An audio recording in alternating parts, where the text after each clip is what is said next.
ईद का तीसरा दिन हो चुका है गाइस। आज मैं बना रही हूँ शामी कबाब। बन के रेडी हो चुके हैं। तो से ये कीमा मैंने बनाया है ना, और यहाँ पे गाइस मैं गरम कर रही हूँ मोइस के लिए बिरयानी, क्योंकि दुम्बे की बिरयानी और ये देग की बिरयानी है।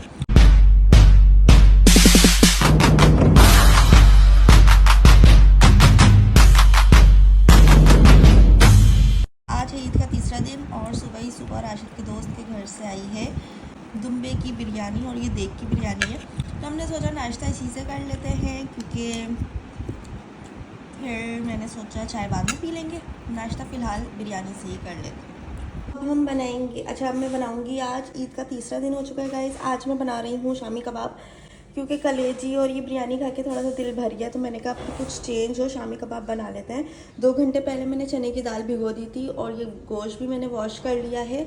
इसके अंदर जाएगा प्याज, नमक, लाल मिर्च, पिसा हुआ गरम मसाला, साबुत धनिया, साबुत लाल मिर्च, सूखी हुई ज़ीरा, साबुत गरम मसाला, हरी मिर्च और लहसुन अदरक का पेस्ट, और ये हो गई प्याज। ठीक है, सबसे पहले ना ये दाल और गोश्त को हम कुकर में पलट लेंगे। बिस्मिल्लाहिर्रहमानिर्रहीम। उसके बाद ये सारे मसाले जो हैं हमारे वो चले जाएंगे।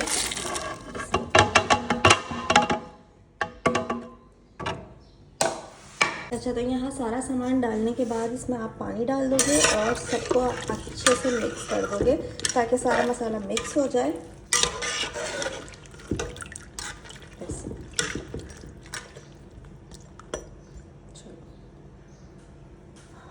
अब हम कुकर बंद करके इसको चूल्हे पर रख देंगे।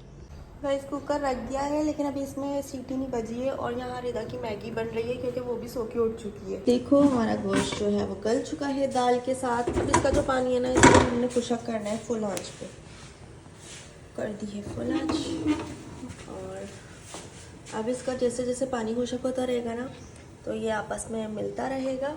मैं एक बार आपको चला के दिखाती हूँ। ये देखो पानी बहुत ज़्यादा है, तो अब ये पानी हो जाएगा, कबाबों का कीमा तैयार। और वहाँ देखो राशिद बाहर जाके बैठ गए हैं थोड़ी देर, क्योंकि हमारे घर की दीवार से मिलके बिल्कुल बराबर में जो है वो घर रेडी हो रहा है। तो इनका दिल बाहर बहुत लगता है आजकल ना। जब दुम्बे थे तो दुम्बे के बहाने से बाहर बैठे रहते थे, अब दुम्बे नहीं है तो घर बन रहा है। और ये देखो देख रहे हैं, इन्होंने देख लिया कि वीडियो बन रही है। अब ये घंटों ना, पता है, अब ये घंटों बाहर ही बैठे रहेंगे, कुछ नहीं। और ये देखो रिदा ने देखा डैडी बाहर है, उसको भी मौका चाहिए बस बाहर जाने का। जहाँ देखती है ना उसके डैडी बाहर गए, फौरन भाग के उनके पास। देखो ऐसे ही ना, ये एक दफ़ा बाहर गई थी तो इसको ना डरा दिया राशिद ने। हमारे नेबर्स ने, थोड़ा आगे को उनका घर है, तो कह रहे मैं इनके पास तो मैं ट्यूशन लगा रहा हूँ। वो ऐसे रोती हुई आई, मम्मी नहीं मैं ट्यूशन नहीं जाऊँगी, मैं तो आपसे पढ़ती हूँ ना, मैं ट्यूशन क्यों जाऊँ। मैंने कहा राशिद उसको ऐसे मत किया करो, बेचारी को खेल रही थी ना बाहर। गाइस यहाँ पे देखो हमारा कीमा बनके रेडी हो चुका है, और इसको ना मैंने इसकी हेल्प से बहुत अच्छे से कूट लिया है, क्योंकि हमारे पास सिलबट्टा नहीं है और हमें उसकी ज़रूरत भी नहीं है। तो इस वजह से ना मैं इसी से इसको अच्छे से कूट लेती हूँ, तो ये आराम से हो जाता है। और अब जो है मैं बनाऊंगी टिकिया, तो मैंने सोचा कि रूम में बैठ के, एसी में बैठ के ही आराम से बना लूँ। बाहर तो किचन में बहुत ज़्यादा गर्मी है, फिर इनको फ्राई हम जाके किचन में कर लेंगे। अच्छा, अब ये हो गया। इसमें मैंने एक एग मिक्स किया है, और वैसे तो इसमें हरा धनिया भी डलता है, लेकिन वो मैं अभी फ़िलहाल नहीं डाल रही, क्योंकि हमारी रिदा जो है वो हरा धनिया की, जब ये कबाब बन जाते हैं ना, तो हरा धनिया को ऐसे कबाबों में से निकाल के चुन चुन के फेंकती है। तो मैंने सोचा कि इससे बेहतर है कि मैं हरा धनिया डालूँ ही नहीं। राशिद और मैं कॉम्प्रोमाइज़ कर लेंगे, हम बगैर हरे धनिया के कबाब खा लेंगे। और अब मैं बनाना शुरू। और यहाँ पे देखो मैंने एक प्याली में ले लिया है पानी, क्योंकि हाथों पे जब ये कीमा चिपकेगा तो हमें नीड होगी पानी की। तो अब जो है आप फास्ट मोशन में देखिएगा कि मैं किस तरह से इसकी टिक्किया बनाऊंगी। से ये कीमा मैंने बनाया है ना, इसी को बस खा रही है। इसको इतना अच्छा रहता है। इधर आओ, छोड़ो, आपको अच्छा लग रहा है ये? इसको इतना अच्छा लग रहा है। ये कच्चा छोटे होते थे ना, हम भी ऐसे ही खाते थे। अरे यार मुझे दो। नहीं नहीं पकड़ोगी नहीं। यहाँ पे मैंने सेट। तो गाइज़ अब यहाँ पे हम बनाएंगे अपने कबाबों की टिक्कियाँ। जितना भी मसाला है ना सबके एक साथ बना लेंगे, ताकि आपको ना फिर आसानी रहे। बनने के बाद ना फिर जितने आपने सेकने होते हैं उतने सेक लो, बाकी के उठा के आप फ्रीज़र में कर दो। तो उससे ये है कि जब भी आपको भूख लगती है ना, तो फिर आप बस निकालो फ्रीज़र से और उनको फ्राई करो और बस बना लो। या बीच बीच में ना रिदा बार बार अपना ऐसे हाथ अड़ाए जा रही थी। इस तरह का कोई काम मैं करूँ ना किचन में, बहुत गर्मी हो रही थी, तो मैंने सोचा रूम में ला के कर लूँ। और यहाँ पे उसने मुझे इतना तंग किया, इतना तंग किया है। सारी टिक्कियाँ बन के रेडी हो चुकी हैं और माशाल्लाह से कितनी अच्छी सी बनी है ना। और रिदा ने मेरी फुल हेल्प करवाई है। पूरे टाइम में ना रिदा ने ये दो बना के रेडी किए हैं, एक ये वाला और एक ये वाला। तो मैं ना ये वाले ज़रूर सेकूंगी, मेरी बेटी ने बनाए हैं, और खा के भी टेस्ट करूँगी कि क्लीन कर लिए। वाह, वॉश भी कर लिए, अच्छे से वॉश किए ना, वरना हाँ वरना और पता है आइज़ में आपको ना मिर्चें लग जाएंगी। और गाइज़ यहाँ पे गरम हो रहा है ऑयल, मैंने रख दिया है। अब हम इनको फ्राई करेंगे। और गाइज़ यहाँ पर देखो हमारी टिक्कियाँ सारी की सारी रेडी हो चुकी हैं। और ये जो एक्स्ट्रा बची है ना, इनको मैं उठा के फ्रीज़र कर दूँगी। और ये वाली अभी सिर्फ ऐसे ही टेस्ट करने के लिए बना रही हूँ, खाना खाने के लिए नहीं बना रही, क्योंकि अभी हमें भूख ही नहीं थी। बस कुछ ना कुछ खा ही रहे, तो क्योंकि पता है आपको कुर्बानी के दिन चल रहे हैं, तो आजकल बस गोश्त ही पकेगा। तो यहाँ पर ना बस मैं मतलब दो के हिसाब से मैंने सेक लिए थे। मैंने कहा जिसको जितने खाने हो ऐसे ही रूखे खा रहे, रोटी से नहीं खा रहे। उसके बाद फिर मैंने थोड़ा सा किचन में बर्तन हो गए थे, मैंने कहा इनको भी समेट लूँ, क्योंकि फिर हम लोगों को जाना भी है। इंटरनेट इतना मसला कर रहा है घर का कि पता नहीं क्या हो गया घर के इंटरनेट को। तो मुझे व्लॉग भी अपलोड करना था, तो इसलिए मुझे अम्मी के जाना है।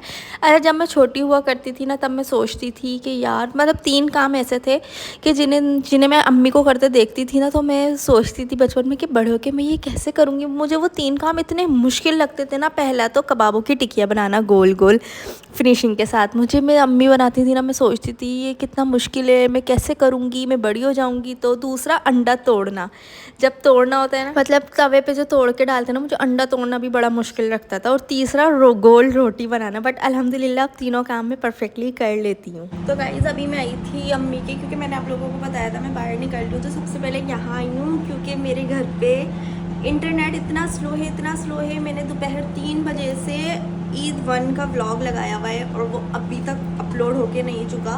जब मैं घर से निकली हूँ ना, तब भी 40% था। मतलब दोपहर 3 बजे से रात 10 बजे तक वो सिर्फ 40% ही अपलोड हुआ। तो मैंने कहा मैं अम्मी के जा रही हूँ, पहले अम्मी के यहाँ व्लॉग अपलोड करूँगी, उसके बाद फिर आगे जहाँ पर भी जाना होगा फिर जाएंगे। तो अभी यहाँ आने के बाद माशाल्लाह जल्दी से जो है 40 से ना 80% एकदम फटाफट से अपलोड हो गया। और अब बस थोड़ा सा 20% रह गया है, वो भी अपलोड हो जाता है, तो फिर हम लोग जाएंगे। और यहाँ पे गाइस मैं गर्म कर रही हूँ मोइस के लिए बिरयानी, क्योंकि चूल्हे पे ज़्यादा अच्छी गर्म हो नहीं सकी। तो खाना खा रहा था, उसने कहा 2 मिनट के लिए मेरे को करके दे, और ये हो गया। ये देखो धुएँ उठ रहे, धुएँ। गाइस ये वो वाली बिरयानी नहीं है जो मैंने बनाई थी, वो तो ख़त्म हो गई कब की। ये अम्मी ने आज दोबारा बनाई है, क्योंकि इन लोगों का दिल कर रहा था खाने का।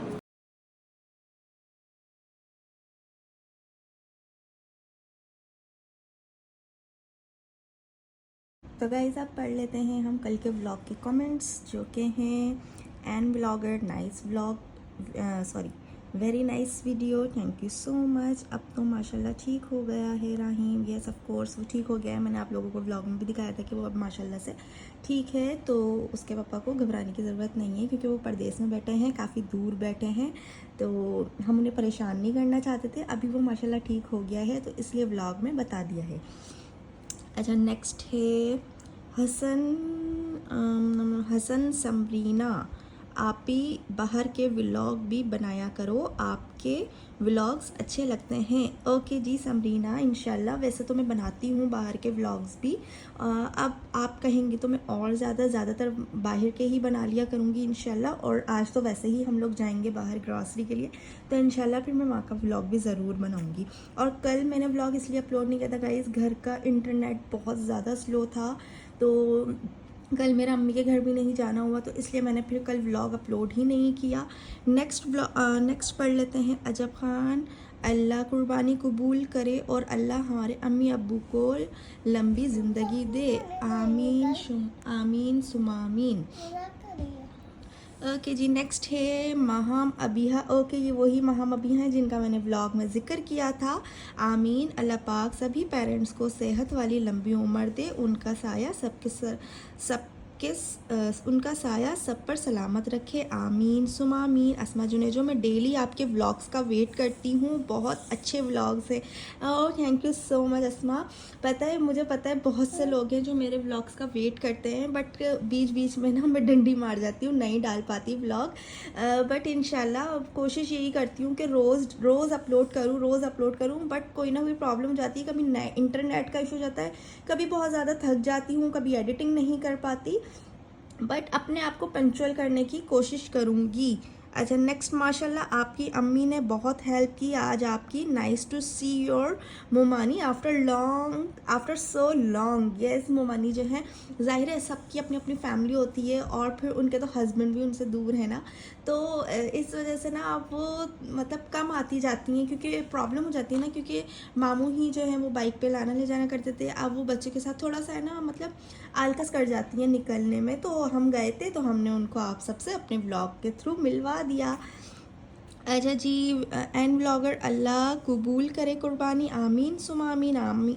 महाम अबिया, आई एम वेरी हैप्पी कि आपने हमारा नाम लिया व्लॉग में। कोई बात नहीं महाम अबिया, आप बस ऐसे ही खुश रहिए और मेरे व्लॉग्स देखते रहिए। चैनल को सब्सक्राइब कर दीजिए अगर अभी तक सब्सक्राइब नहीं किया है, वीडियो को लाइक कर दीजिए, अपने फ्रेंड्स एंड फैमिली के साथ शेयर कर दीजिए। तो मिलूंगी कल एक और नए व्लॉग के साथ, तब तक के लिए अपना बहुत सारा ख्याल रखिएगा, हमें अपनी दुआओं में याद रखिएगा।